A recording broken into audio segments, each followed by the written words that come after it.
good afternoon everyone! Happy Saturday pa rin. Saturday ng hapon na ngayon. Ayan.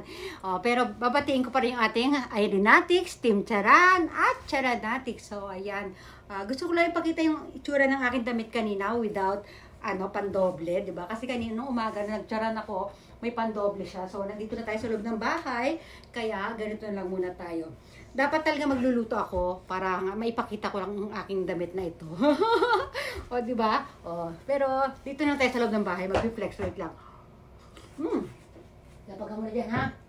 Dali, flex na natin. Flex. Flex.